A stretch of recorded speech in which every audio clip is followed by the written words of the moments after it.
Hello दोस्तों, welcome to our channel. तो बहुत सारे स्टूडेंट का एक डाउट चल रहा है कि भैया लेटेस्ट पैटर्न पे जो टेस्ट आए हुए हैं उन्होंने तो बिल्कुल हालत खराब कर रखी है। 60 से 65 तक स्कोर करने में बिल्कुल हालत खराब हो जा रही है। कहाँ मैं 75 स्कोर करता था, इस टाइम 65 स्कोर नहीं कर पा रहा हूँ। ये चल क्या रहा है? क्या ग्रुप डी का रियल एग्जाम भी इस तरह का आने वाला है? मतलब ये बहुत ही बड़ा डाउट है। तो मैं आप लोगों को बताऊं, सच बात तो यह है कि ऐसा कुछ भी नहीं है। दूसरी चीज, इन टेस्टों के बेस पे आपको अपने आप को जज नहीं करना है। पता है क्यों? क्योंकि ये टेस्ट आपने खुद डिफिकल्ट करवाए हैं। जब वो टेस्ट बिल्कुल अकॉर्डिंग टू पैटर्न बने हुए थे तब आप सब लोगों ने, मतलब स्टूडेंट्स ने ये कहा कि बहुत इजी है, बहुत इजी है। इस वजह से उन्होंने जो पैटर्न को है अपने अच्छा कर दिया है। और दूसरी चीज ये भी है कि आप घर से दोनों तरह से तैयार होके जाओ, लेकिन सच्चाई ये है कि पेपर वैसा नहीं आएगा जितना आप समझ रहे हो कि इतना डिफिकल्ट पेपर आएगा। पेपर बिल्कुल जैसा आप लोगों को पहले मिला है। इसलिए मैं आप लोगों को बताऊंगा कि आपको जज किन पेपर्स के बेस पे करना है अपने आप को। आप अपने आप को जो बताओगे कि मैं इस कैटेगरी में हूं, तो वो कौन से पेपर्स के बेस पे बताओगे कि मैं इस कैटेगरी में हूं। इस चीजों के बारे में बात करेंगे। तो आपके जो क्वेश्चंस हैं वो ये हैं कि क्या भैया टेक्स्ट बुक के लेटेस्ट पैटर्न जैसा पेपर आने वाला है? भैया उसमें तो कट ऑफ भी क्लियर नहीं हो रही है, क्या करना चाहिए? रियल ग्रुप डी एग्जाम क्या ऐसा आने वाला है, या ऐसा नहीं आएगा तो किस टाइप के क्वेश्चंस देखने को मिलने वाले हैं? डिफिकल्ट क्वेश्चन से मतलब क्या है? डिफिकल्ट क्वेश्चन कौन से माने जाते हैं? और क्या टेक्स्ट बुक की जो कट ऑफ होती है वो एक्चुअल कट ऑफ है, मतलब उतनी ही कट ऑफ जाने के चांसेस रहेंगे या उससे कम जाएगी? तीसरी चीज यह है कि गाइडेंस करती क्या है, उसकी इंपॉर्टेंस क्या है। तो चलो सबसे पहले मैं गाइडेंस का ही बता देता हूं, उसके बाद बात करते हैं।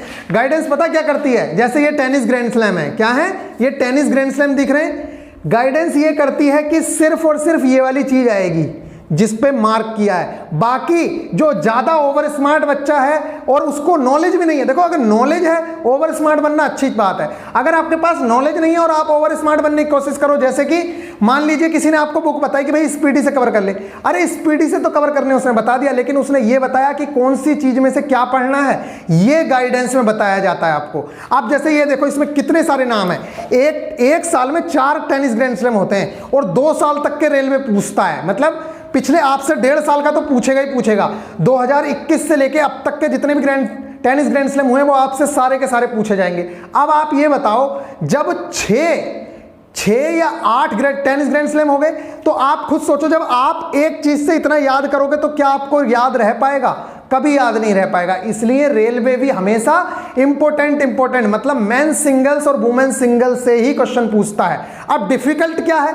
मान लीजिए टेक्स्ट बुक ने क्या किया या किसी और टेस्ट सीरीज वाले ने क्या किया कि यहां पे मेन सिंगल्स की जगह पुरुष युगल का पूछ लिया, ठीक है, या महिला युगल का पूछ लिया, या मिश्रित युगल का पूछ लिया कि इसमें कौन विजेता रहा। बस उस टाइम पे आप लोगों की हालत खराब हो जाएगी।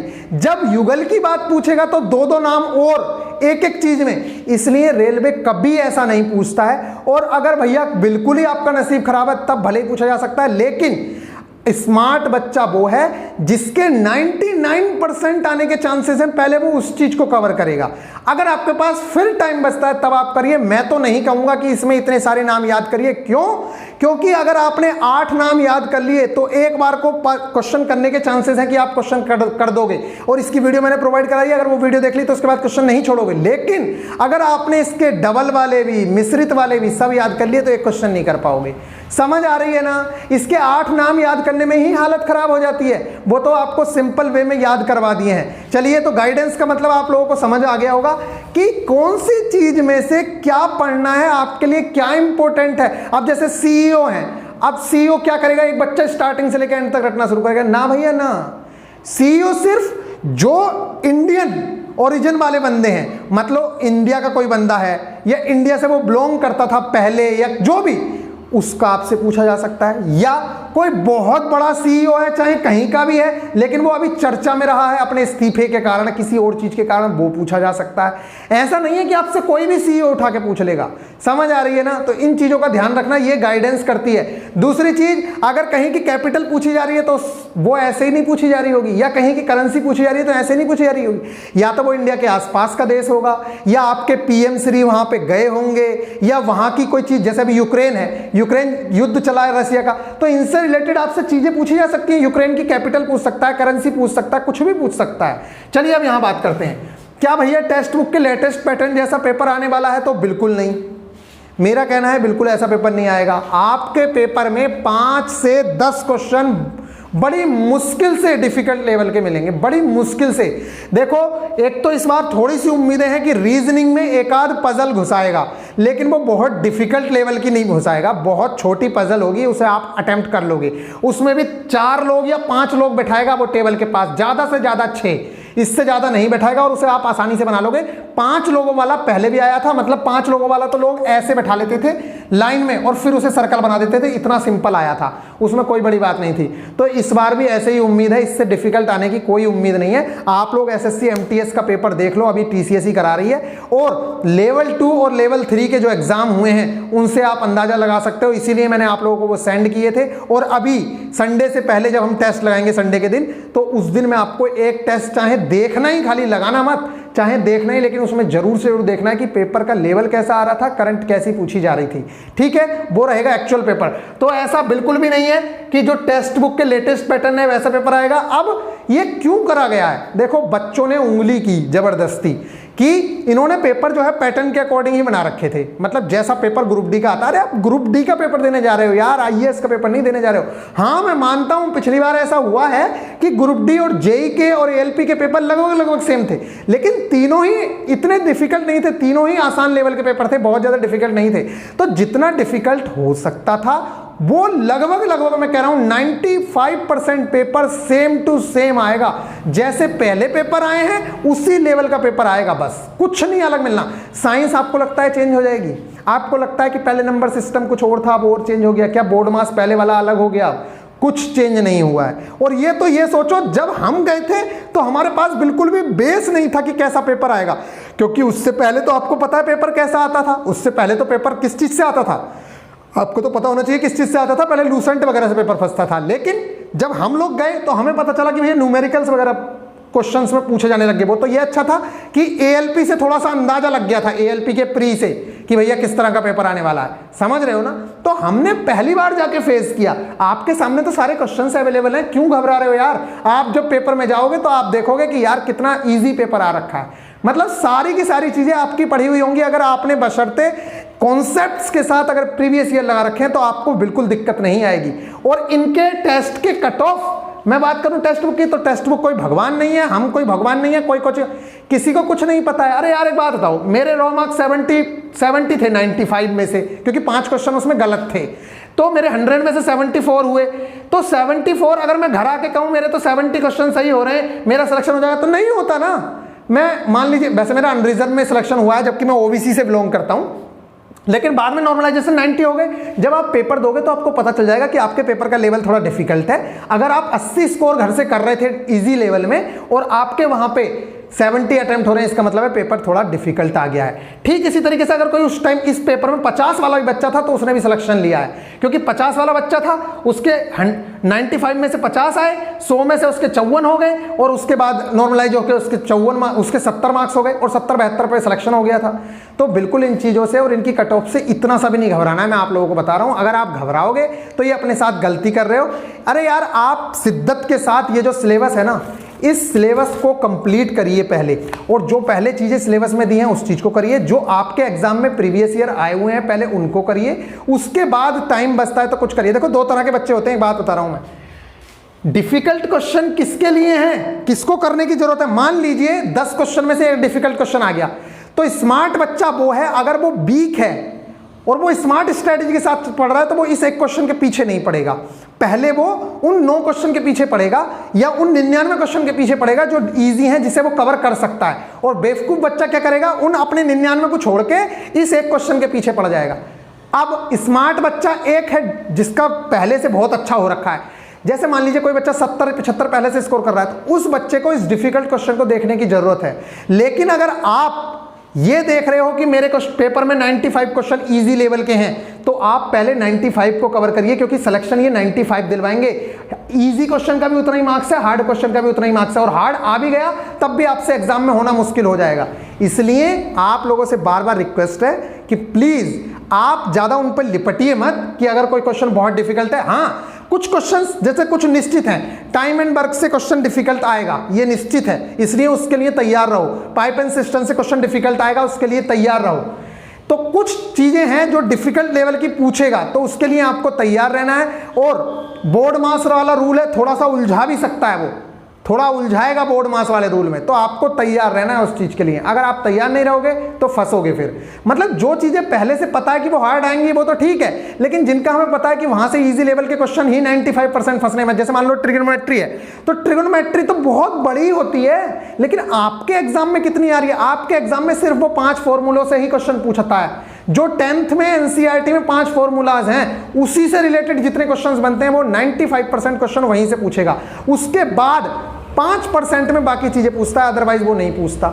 इसलिए आपको पहले 90, जिसे पास होना है पहले, अगर वो 50 की कैटेगरी में है तो पहले वो 70 की कैटेगरी में खुद को लेके आए, और अगर 70-75 की कैटेगरी में है तो आप उन चीजों पे फोकस कर सकते हो। तो आई होप कि आप लोगों को ये चीज समझ आ गई होगी बहुत अच्छे से कि कब फोकस करना है, किस टाइम पे फोकस नहीं करना है।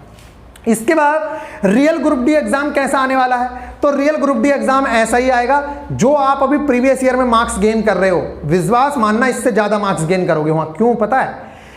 जितने आप इस टाइम प्रीवियस ईयर में कर रहे हो ना, सेम ऐसा ही पेपर वहां पे आने वाला है, बिल्कुल सेम, लगभग सिर्फ करंट जीके और 1-2 क्वेश्चन रीजनिंग के और एक आध कोई क्वेश्चन मैथ्स का इधर उधर करेगा, इसके अलावा कुछ नहीं। तो मतलब मैं मानता हूं जो 5 से 7 क्वेश्चन है वो अलग होंगे, मतलब 90 क्वेश्चंस एज इट इज मिलेंगे आपको, जैसा पहला पेपर है वही चीजें मिलने वाली हैं।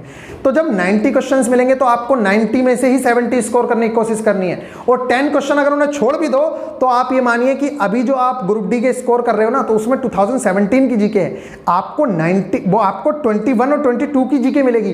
तो आप 17-18 की जीके भले ही अटेम्प्ट ना कर पा रहे हो, लेकिन 19-20 वो जो आपकी 21 और 22 की जीके है उसको तो आप अटेम्प्ट करोगे ना, उसको तो आप अटेम्प्ट करोगे। तो जितने स्कोर इस टाइम पे आप प्रीवियस ईयर में कर रहे हो उससे ज्यादा आप रियल पेपर में करके आओगे, ये देख लेना।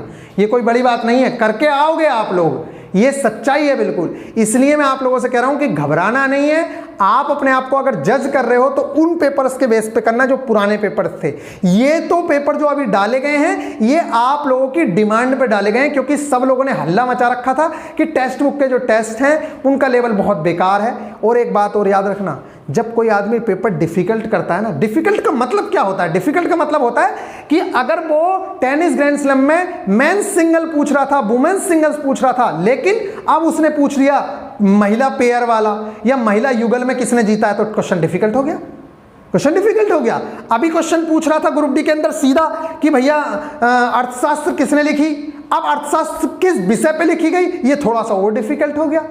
कहने का मतलब यह है कि अगर वो अपनी लीग से अंदर जाने की कोशिश करेगा तो क्वेश्चन डिफिकल्ट हो जाएगा। तो इनके लिए, या अगर आप मुझसे कहो कि भैया टेस्ट का आपका लेवल सिंपल है, आप डिफिकल्ट कर दो, तो मैं क्या है, मैं तो क्वेश्चन डिफिकल्ट कर दूंगा, मुझे क्या जा रहा है। लेकिन आप अपनी लीग से तो हट गए, मतलब मेन चीज तो वही आने वाली थी, क्योंकि आपके एग्जाम का लेवल वही है। इस टाइम एसएससी एमटीएस वाले बच्चों से जाकर पूछ लो कि कैसा पेपर आ रहा है, कैसा नहीं आ रहा है। टीसीएस करा रही है, ग्रुप सी का एग्जाम है और आपका ग्रुप डी का एग्जाम है, उसको भी पता है कि आपसे क्या उम्मीद रखता है। इसलिए एनसीईआरटी जो है उसकी साइंस को एक एक चीज कर लेना, और जब टाइम बचे तब दूसरी चीजें करना। इसलिए ही मैं आप लोगों को जो लेक्चर प्रोवाइड करा रहा हूं एनसीईआरटी का एक एक एग्जाम्पल करवा रहा हूं, लेकिन अभी बच्चों को समझ नहीं आ रहा है। एनसीईआरटी का एक एक एग्जाम्पल प्लस कॉन्सेप्ट आपको 30 से 40 मिनट की वीडियो में करवा देता हूं, लेकिन फिर भी बच्चे उसकी वैल्यू नहीं समझ रहे। नेक्स्ट है डिफिकल्ट क्वेश्चन, मैंने बता दिया क्या होता है, और डिफिकल्ट क्वेश्चन कोई भी बना सकता है। अब मैं जबरदस्ती अपने क्वेश्चन रख दूं ये वाला क्वेश्चन, जबकि वो आना नहीं था, लेकिन मैंने रख दिया, तो आपको तो लगेगा अरे यार ये तो बड़ा डिफिकल्ट है। तो डिफिकल्ट क्वेश्चन देख के खुश मत होइए, ऐसा पेपर आएगा नहीं। डिफिकल्ट क्वेश्चन में तो कभी फंसने वाली नहीं है चीजें। एक बार को जो इजी चीजें हैं वो इसलिए दोहरा जाती हैं, टेस्ट की चीज भी आपकी दोहरा जाएगी। क्यों? क्योंकि वो हमेशा से पेपर में आती रही है, इसीलिए आपके पेपर में आई है और इसीलिए आपको इजी लग रही है, इसीलिए दूसरा एग्जामिनर उस चीज को रख सकता है। अब हार्ड क्वेश्चन आपने अपनी तरफ से बना दिया या किसी बुक में से छांट के रख दिया, तो ये तो जरूरी नहीं है कि वहां से क्वेश्चन फंस जाएगा। समझ आ रही है ना? इस चीज को सुन लो। और क्या टेक्स्ट बुक की कट ऑफ सही है? तो मैं कहूंगा कि टेक्स्ट बुक की कट ऑफ कोई सही नहीं है, क्योंकि टेक्स्ट बुक रॉ मार्क्स पे कट ऑफ देता है। अब उसने कहा कि भैया रॉ मार्क्स आप 75 लेके आइए, 70 लेके आइए ओबीसी में, तब आपका सिलेक्शन होगा। वो ये कह रहा है मेरे रॉ मार्क्स 74 मान लो, और मेरे 90 मार्क्स हैं, 90 मार्क्स पे मैं टॉप में था, मतलब मैं टॉप में था, तो अगर कोई बच्चा 60 भी मार्क्स लाया होगा मेरे वाले पेपर में, 55 भी लेकर आया होगा, उसका सिलेक्शन हुआ होगा। तो क्या 55 को टेक्स्ट बुक ने तो कह दिया कि आपका सिलेक्शन नहीं होगा, तो क्या अपना मोरल डाउन करके डिमोटिवेट होकर घर बैठ जाएं? नहीं ना। इसलिए मैं कह रहा हूं कि उनकी कट ऑफ पर रिलाई नहीं करना है, आपको इस चीज से हमेशा देखना है कि आपकी रैंक कहां, आप रैंक कहां कर रहे हो। 4 लाख लोगों में अगर आपकी रैंक 20,000 के अंदर भी आ रही है ना, 4 लाख लोगों में, तो आप समझिए कि आपका सिलेक्शन काफी हद तक श्योर है। अगर 1 लाख लोग पेपर दे रहे हैं, आप रैंक कर रहे हो 8,000, 7,000, 6,000, तो आप ये मान के चलिए कि आप अच्छी जगह हैं, मतलब 1 लाख लोगों में आप यहां आ रहे हैं। और एक बात और याद रखें, पेपर जो देते हैं वो पढ़ने वाले बच्चे ही देते हैं। टेक्स्ट बुक के ऊपर करीब करीब 15 से 20 लाख ग्रुप डी का बच्चा है, 15 से 20 लाख। और ये जो बच्चा है ना, इसी के अलावा टेक्स्ट बुक के अलावा 5-7 लाख और बच्चा होगा। अदरवाइज ये 15 लाख बच्चा जिसके साथ आप टेक्स्ट बुक के कंपटीशन कर रहे हो, यही बच्चा आपको एग्जाम में मिलने वाला है। इसलिए मैं कह रहा हूं कि अगर आपने टेक्स्ट बुक पे अच्छे मार्क्स और अच्छी रैंक्स गेन करनी शुरू कर दी, जो आपकी रैंक आ रही हैं, तो आप विश्वास मानिए कि आपका सिलेक्शन श्योर है, कोई रोकने वाला नहीं है। घर से लेके जाओगे, अगर रैंक अच्छी आना शुरू हो गई, अंडर 5,000, अंडर 10,000 भी आना शुरू हो गई 1-1.5 लाख बच्चों में, तो आप समझिए कि आपका सिलेक्शन लगभग श्योर है। आप अपनी रैंक को देखिए, अगर 60 नंबर पे आपकी रैंक 5,000 आ रही है ना, तो ये समझिए कि टेस्ट डिफिकल्ट था, आप अच्छे हो। अगर मान लीजिए आपके 85 मार्क्स आ रहे हैं लेकिन रैंक 2,000 आ गई 1 लाख बच्चों में, तब भी आपका सिलेक्शन श्योर है। इसलिए मार्क्स के बेस पे अपने आप को जज नहीं करना है। लेटेस्ट टेस्ट डिफिकल्ट है, इसका सॉल्यूशन यही है, बार बार बता रहा हूं। लेटेस्ट टेस्ट आपके कहने पे बनाए गए हैं, लोगों के हल्ला करने पे बनाए गए हैं, अदरवाइज उनका कोई मतलब नहीं था। ठीक है, तो बस ये वाली चीजें हो गई हैं। तो डिफिकल्ट क्वेश्चन, मैं बार बार कह रहा हूं कि डिफिकल्ट क्वेश्चन सिर्फ और सिर्फ वो बच्चे लगाएं जो अपना चीजों को, उनका लेवल अपर हो गया है, मतलब वो इजी क्वेश्चन इजीली बना लेते हैं, मतलब उनका सिलेक्शन तो श्योर ही है। अब वो रैंक के लिए लड़ रहे हैं, वो क्वेश्चन बहुत ज्यादा डिफिकल्ट क्वेश्चन पे लड़िए और बहुत ज्यादा क्वेश्चंस लगाने की कोशिश करिए। लेकिन अगर कोई बच्चा सिलेक्शन ही नहीं ले पा रहा है, सिलेक्शन के लिए अभी बहुत दूर है, तो पहले भैया उस 95% पोर्शन को कवर कर ले जो इजी है और सिलेक्शन दिलवा सकता है, तब बाकी चीजों पे लड़ना। ठीक है, तो चलिए फिर ये सारी चीजें थी। तो गाइडेंस प्रोग्राम चल रहा है 45 डेज का। आप लोगों को मोस्ट इंपोर्टेंट चीजें जितनी भी ग्रुप डी से रिलेटेड है, एक एक चीज मार्क करके देता हूं। सिलेबस में मार्क करते चल रहे हैं कौन कौन सी चीजें कंप्लीट हो गई हैं, कौन कौन सी चीजें कंप्लीट नहीं हुई हैं। सिलेबस के अकॉर्डिंग एक एक चीज चल रही है, आप लोग करते रहिए। यूट्यूब के बेस्ट से बेस्ट कंटेंट आपके पास पहुंच रहा है, फ्री ऑफ कॉस्ट। यूट्यूब पे इतना कंटेंट अवेलेबल है, अगर कोई पढ़ने वाला है तो उसका सिलेक्शन कोई रोक नहीं सकता है। हमने बिना किसी कोचिंग के सिलेक्शन लिया है, आप भी बिना किसी कोचिंग के सिलेक्शन ले सकते हो, बशर्ते कि आपके पास एक राइट गाइडेंस होनी चाहिए। ठीक है, और गाइडेंस के लिए हम लोग यहां पे खड़े हैं। एक एग्जाम नहीं, एएलपी का एग्जाम, जेई का एग्जाम, सारे एग्जाम दिए हैं और सारे एग्जाम के बारे में नॉलेज है, तो आपको बता सकते हैं कि कैसे पेपर आने वाला है, कैसे क्या चीजें होने वाली है। तो गाइज अगर और कोई डाउट हो तो आप लोग बता सकते हैं बस।